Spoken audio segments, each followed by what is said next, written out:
মালাকুল মাউত আবার ধমক দিয়ে বলে, ইয়া আইয়াতুহান নাফসুল খাবিসা, পাপাত্তা বের হয়ে আয়।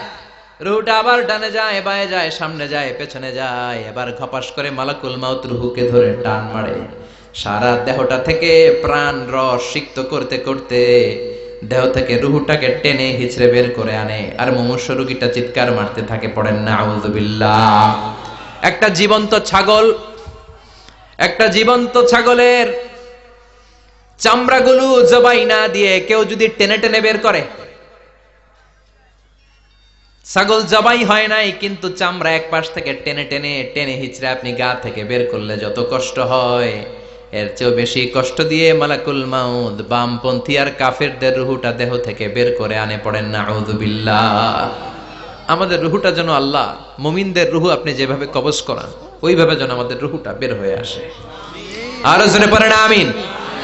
এজন্য আল্লাহ বললেন, বাল তুসিরুনাল হায়াতাদ দুনিয়া ওয়াল আখিরাতু খায়রুন ওয়া আবকা।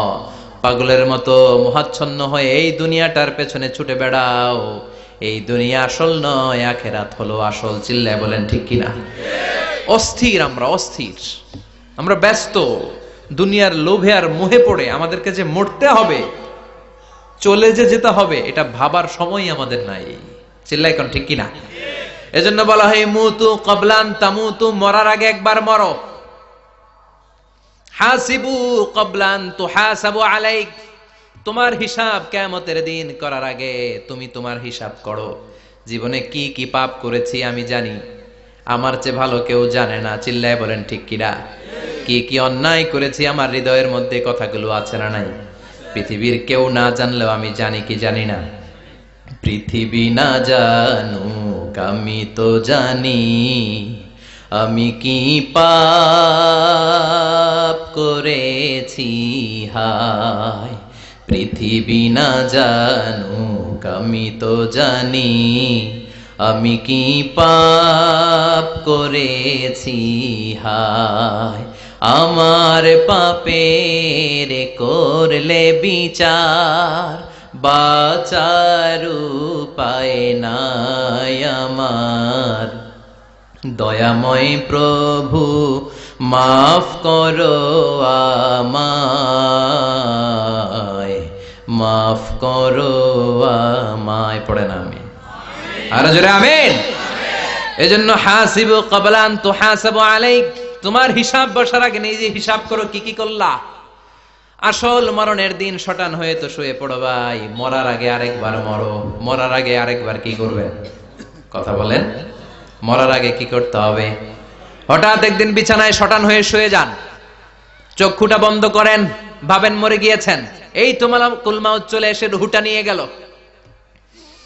আত্মীয় স্বজন চিৎকার চেঁচামেচি শুরু করে দিল, কান্নার রোল পড়ে গেল চারদিকে।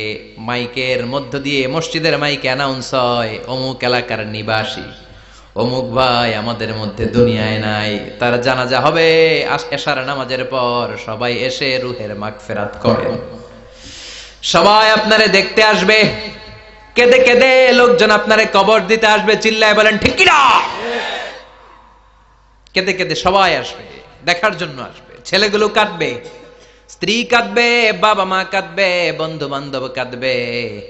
আর ঘরের মধ্যে রাখা হবে না। এবার আপনাকে গোসল দেওয়ার পালা। চক্ষু বন্ধ করে চিন্তার দরকার আছে না নাই? কথা বলেন।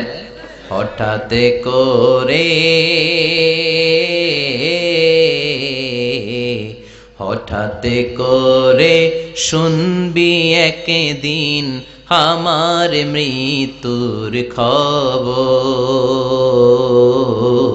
কেঁদে কেঁদে আসবে সবাই দিতে আমায় কবর, দিতে আমায় কবর। ঠিক কিনা?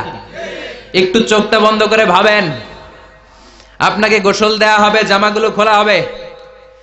এত টাকা দিয়ে যে দামি গোসলখানা টাইলস লাগিয়ে ঘরে বানালেন, আপনার শেষ গোসলটা কি ওই দামি গোসলখানায় হবে? লাশ যেখানে ধোয়া হয় ওই জায়গায় ধোয়া হবে। আপনাকে কাফন পরানো হবে। আপনার কলিজার টুকরা ছোট বাচ্চাটারে বলা হবে, আব্বু দেখে যাও, তোমার বাবারে শেষবারের মতো দেখো।